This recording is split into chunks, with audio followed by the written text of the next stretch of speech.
ना संघर्ष ना तकलीफ, क्या हक मजा है जीने में। बड़े बड़े तूफान थम जाते हैं जब आग लगी हो सीने में। हेलो फ्रेंड्स, स्वागत है आपका मेरे YouTube channel PK Study Centre में। आज के इस वीडियो लेक्चर में हम लोग एक बहुत ही महत्वपूर्ण टॉपिक पर चर्चा करेंगे, जो कि है सौरमंडल। सौरमंडल के बारे में इस वीडियो में डिटेल से जानेंगे। तो चलिए वीडियो स्टार्ट करते हैं। सौरमंडल सौरमंडल क्या होता है? सूर्य और उसके चारों तरफ परिक्रमा करने वाले खगोलीय पिंड जैसे ग्रह, उपग्रह, धूम्रकेतु आदि को सौरमंडल कहा जाता है। आगे बढ़ेंगे, इसमें हम लोग ग्रह के बारे में डिटेल में पढ़ेंगे। ग्रह या प्लैनेट कितने हैं? तो ग्रह या प्लैनेट वर्तमान में 8 हैं। पहले कितने हुआ करते थे? तो यह पहले 9 था। आपको पता होगा कि 2006 में प्लूटो को ग्रह की श्रेणी से बाहर कर दिया गया। क्यों? क्योंकि ग्रह के लिए ग्रह की डिफिनीशन जानेंगे। पहले ग्रह की डिफिनीशन है, सूर्य के चारों तरफ एक निश्चित कक्षा में परिक्रमा करने वाले पिंडों को ग्रह कहा जाता है। तो प्लूटो को इसलिए बाहर किया गया क्योंकि वह ग्रह की क्राइटेरिया को फुलफिल नहीं कर रहा था। वह अदर कक्षा में परिक्रमा करते हुए चला जाता था। आगे बढ़ेंगे, हम लोग 8 ग्रह के बारे में देखेंगे। वो कौन कौन से हैं? बुध, शुक्र, पृथ्वी, मंगल, बृहस्पति, शनि, अरुण, वरुण। इसको इंग्लिश में जानेंगे, इसके नेम को मरकरी, वीनस, अर्थ, मार्स, जुपिटर, सैटर्न, यूरेनस और नेपच्यून। तो फ्रेंड्स, आपको इंग्लिश और हिंदी दोनों के नेम याद रखना। कभी कभी यूरेनस अरुण ना लिखकर यूरेनस ही लिख देता है एग्जाम में, जिससे आपको कंफ्यूजन होता है। तो इस वजह से आपको दोनों नेम याद रखना है। और आगे बढ़ेंगे तो देखेंगे कि इधर जो 4 ग्रह इधर स्थित हैं, उनको पार्थिव ग्रह के नाम से जाना जाता है। पार्थिव ग्रह या आंतरिक ग्रह के नाम से जाना जाता है। इस साइड के इसके बीच में एक क्षुद्र ग्रह पेटिका पाई जाती है, जो कि छोटे छोटे पिंड है। वो भी सूर्य के चारों तरफ परिक्रमा करते हैं। इस साइड इस साइड के ग्रह को जोवियन ग्रह के नाम से जाना जाता है। तो 4 पार्थिव ग्रह और 4 जोवियन ग्रह। पार्थिव ग्रह के उपग्रह बहुत ही कम होते हैं और इसका घनत्व अधिक होता है। घनत्व से मतलब है कि वो बहुत घना होता है। और इस साइड के जो जोवियन ग्रह हैं, उनका घनत्व कम होता है और वो आकार में बड़े होते हैं। उनके उपग्रह भी अधिक होते हैं। और जानेंगे इनके बारे में डिटेल में। तो बृहस्पति, शनि को गैसीय ग्रह के नाम से जाना जाता है। किनको? जुपिटर और सैटर्न को किस नाम से जाना जाता है? तो गैसीय ग्रह के नाम से जाना जाता है। यूरेनस और नेपच्यून को बर्फीय ग्रह के नाम से जाना जाता है। इनके आकार के अनुसार ग्रहों का घटता हुआ क्रम देखेंगे। तो आकार के अनुसार घटता हुआ क्रम क्या है इनका? सबसे बड़ा आपको जैसे कि इस फिगर में दिख रहा होगा, सबसे बड़ा बृहस्पति, फिर शनि, फिर अरुण, फिर वरुण। मतलब कहने का मतलब है इधर के चारों ग्रह जो हैं वो साइज में बड़े हैं। इसके बाद इस साइड आएंगे तो इस साइड आएंगे, पृथ्वी सबसे बड़ी है, फिर शुक्र, फिर मंगल और बुध सबसे छोटा ग्रह है। आई होप दोस्तों वीडियो आपको क्लियर हो रहा होगा। यदि वीडियो आपको क्लियर हो रहा है तो आप वीडियो को लाइक और चैनल को सब्सक्राइब अवश्य कर लें। आगे बढ़ेंगे, अब हम लोग एक एक ग्रह के बारे में डिटेल में पढ़ेंगे। एक क्वेश्चन यहाँ से भी बनता है, आपको ध्यान रखना है कि क्षुद्र ग्रह पेटिका किन 2 ग्रह के मध्य पाई जाती है? तो आपको आंसर देना है मंगल और बृहस्पति के मध्य क्षुद्र ग्रह पेटिका पाई जाती है। आगे बढ़ेंगे, बुध के बारे में डिटेल से जानेंगे। यह सबसे छोटा ग्रह है। यह सबसे छोटा ग्रह है। आगे बढ़ेंगे, इसका परिक्रमण काल 88 दिन होता है और इस पे वायुमंडल नहीं होता है और बुध का कोई उपग्रह भी उपस्थित नहीं है। आगे बढ़ेंगे, अब हम लोग शुक्र के बारे में डिटेल में चर्चा करेंगे। तो यह सौरमंडल का सबसे गर्म ग्रह है, क्योंकि इसके सरफेस पर जो है 97% CO2 उपस्थित है। इसके कारण यह सबसे गर्म है। इसका उपनाम जो कि अदर एग्जाम में अलग अलग नाम से पूछा गया है और कॉम्पिटिटिव दृष्टि से बहुत ही महत्वपूर्ण है, आपको ध्यान रखना है। इसको प्रेशर कुकर, भोर का तारा, सांझ का तारा आदि नामों से जाना जाता है। आगे बढ़ेंगे, यह अपने अक्ष पर सबसे धीमी गति से गति करता है। तो आपसे पूछ सकता है कि अपने अक्ष पर सबसे धीमी गति से गति कौन करता है, तो शुक्र करता है। आगे बढ़ेंगे, इसका परिभ्रमण काल 243 दिन होता है और परिक्रमण काल 224 दिन होता है। परिभ्रमण काल और परिक्रमण काल के बारे में अंतर जानेंगे। परिभ्रमण काल क्या होता है? यदि कोई पिंड सूर्य के चारों तरफ चक्कर लगाता है तो उसे परिक्रमण काल कहा जाता है। और परिभ्रमण काल, जैसे कि ये मान लीजिए मेरा हाथ सूर्य है जो कि स्थिर है, इसके चारों तरफ यदि कोई पिंड चक्कर लगाता है तो वो उसको क्या कहा जाएगा? परिक्रमण काल कहा जाएगा। और यदि यही चीज अपने अक्ष पर कुछ इस तरह से घूम रही हो तो उसको परिभ्रमण काल कहा जाता है। परिभ्रमण कहा जाता। आगे बढ़ेंगे, अब हम लोग, आई होप दोस्तों आपको परिभ्रमण और परिक्रमण काल क्लियर हुआ होगा। आगे बढ़ेंगे, अब हम लोग पृथ्वी के बारे में डिटेल में चर्चा करेंगे। तो देखिए, पृथ्वी को नीला ग्रह की संज्ञा दी जाती है। इसको नीला ग्रह क्यों कहा जाता है? क्योंकि इसके सरफेस पे जल की उपलब्धता अधिक है, इस कारण इसे नीला ग्रह की संज्ञा दी जाती है।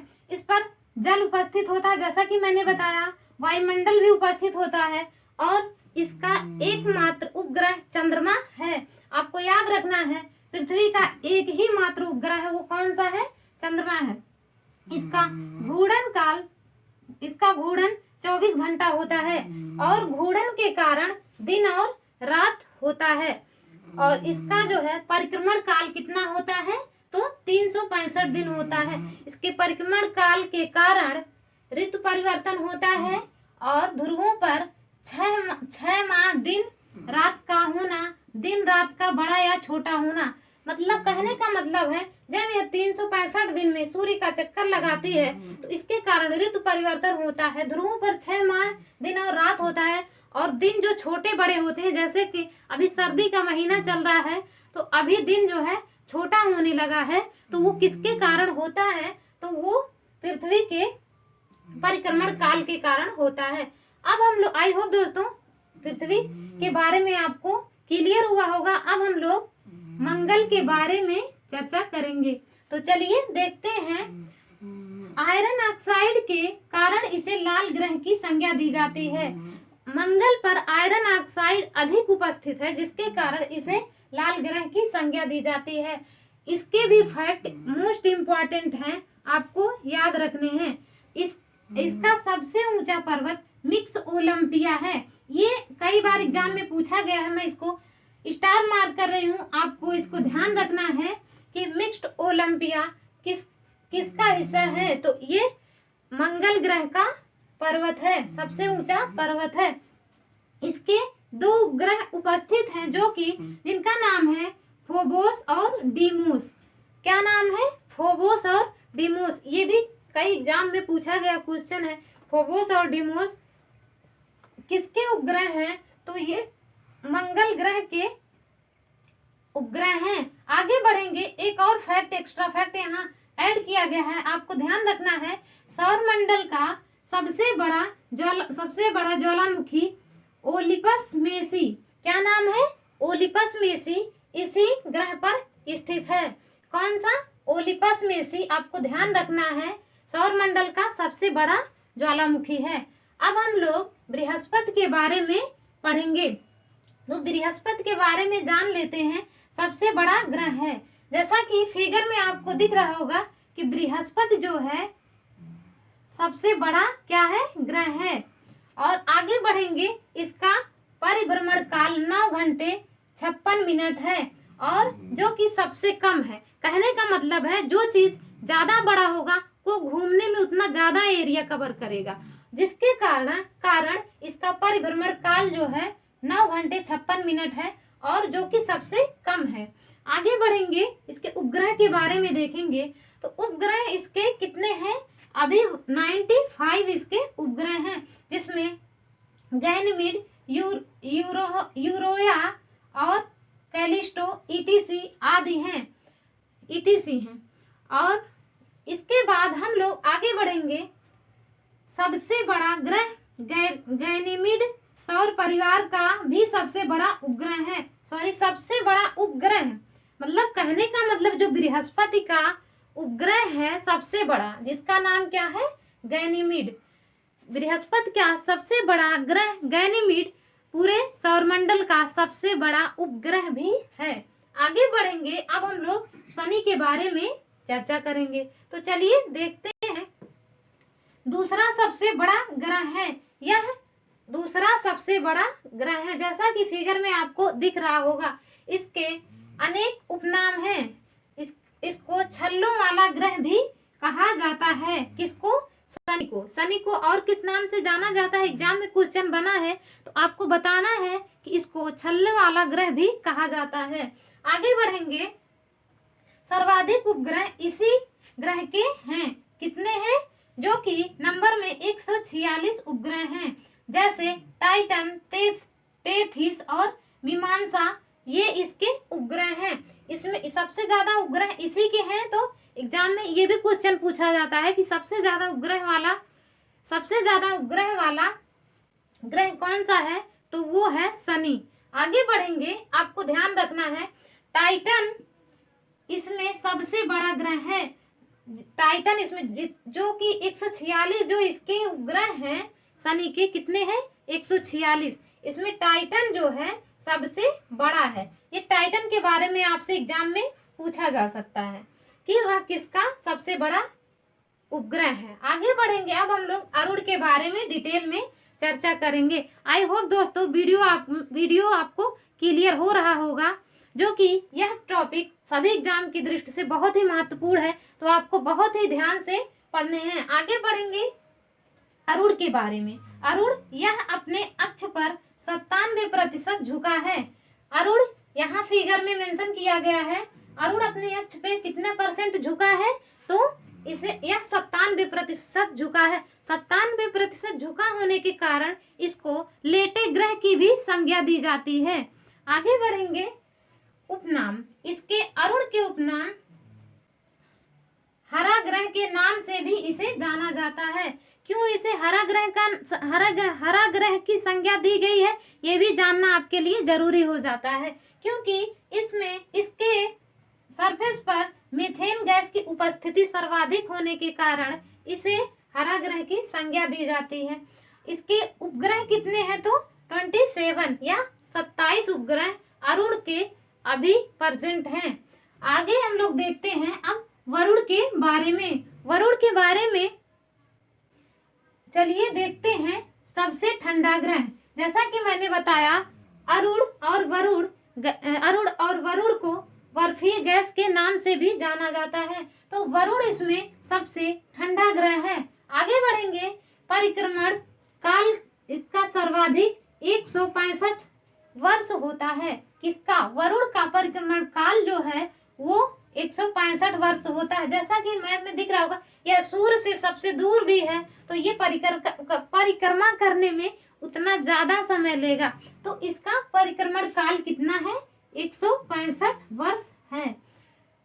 अरुण और वरुण को सहोदर भाई कहा जाता है। किसको? अरुण और वरुण को सहोदर भाई कहा जाता है। इसके कितने उपग्रह प्रेजेंट हैं? तो अभी इसके 14 उपग्रह हैं। अब हम लोग चंद्रमा के बारे में देखेंगे।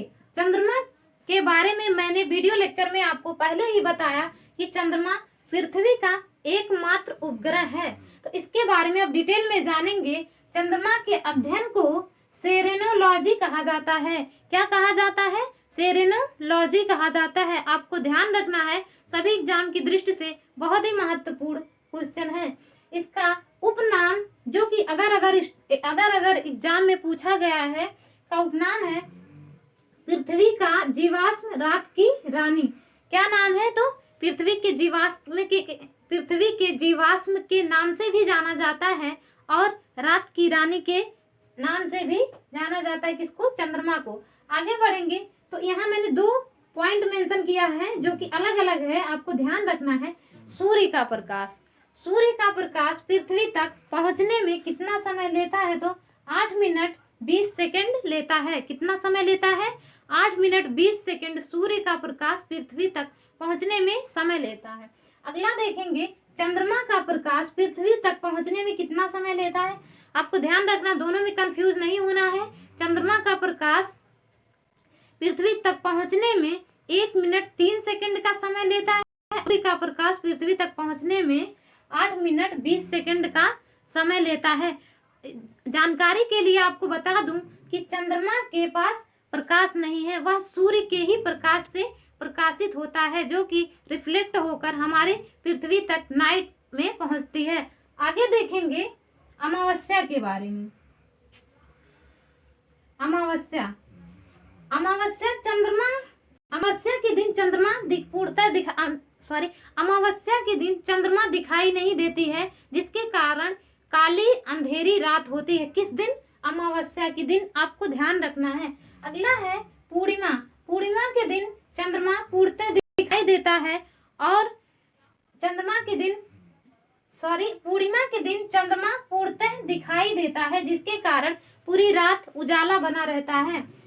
और आगे देखेंगे घूर्णन। चंद्रमा के घूर्णन के कारण रात दिन का होना, इस चंद्रमा पे ये फैक्ट जो है चंद्रमा के लिए मेंशन किया गया है। तो चंद्रमा के घूर्णन के कारण रात दिन का होना और परिक्रमण के कारण ऋतु परिवर्तन, दिन रात का छोटा बड़ा होना या ध्रुवों पर 6 माह दिन और रात का होना, ये फैक्ट चंद्रमा के लिए मेंशन किया गया है। तो वीडियो में हमने बहुत ही डिटेल से एक एक ग्रह को बहुत ही अच्छे से क्लियर किया। यदि आपको वीडियो पसंद आता है तो आई होप आपके सारे डाउट्स क्लियर हुए होंगे इस वीडियो के माध्यम से। एक चीज रह गई है कि कौन से ग्रह जो है क्लॉकवाइज घूर्णन करते हैं और कौन से एंटी क्लॉकवाइज करते हैं, तो इसके बारे में जानेंगे। शुक्र और अरुण ये क्लॉकवाइज करते हैं। कहने का मतलब शुक्र और अरुण पूरब से पश्चिम की तरफ गति करते हैं और बाकी जो है तो आपको याद रखना है कि बाकी जो ग्रह हैं बच गए वो कैसे घूर्णन करते हैं, तो एंटी क्लॉकवाइज घूर्णन करते हैं। कौन कौन से? तो बुध पृथ्वी मंगल और बृहस्पति अरुण वरुण। क्योंकि हमने 2 पढ़ा है, आपको 2 ही याद रखना है, इसलिए आप 2 याद रख लीजिए। जो कि तो ज्यादा आप याद ना रखिए, आप केवल 2 याद रख लीजिए। कौन कौन से? अरुण और शुक्र के बारे में। अरुण और शुक्र किस तरह गति करते हैं, तो ये क्लॉकवाइज गति करते हैं और बाकी छोड़ दीजिए, ये एंटी क्लॉकवाइज गति करते हैं। आप 2 अपने दिमाग में रखिए कि ये 2 अगर एग्जाम में आएंगे तो हमको क्लॉकवाइज लगाना है और बाकी जो बच गए हैं वो एंटी क्लॉकवाइज या पश्चिम से पूरब की तरफ गति करते हैं। अब हम लोग एक चीज देखेंगे जो अभी छूट गया है, वो है कि सूर्य ग्रहण, और यही लिख देते हैं सूर्य ग्रहण और चंद्र ग्रहण के बारे में। चंद्र ग्रहण के बारे में, सूर्य ग्रहण और चंद्र ग्रहण के बारे में जानेंगे। सूर्य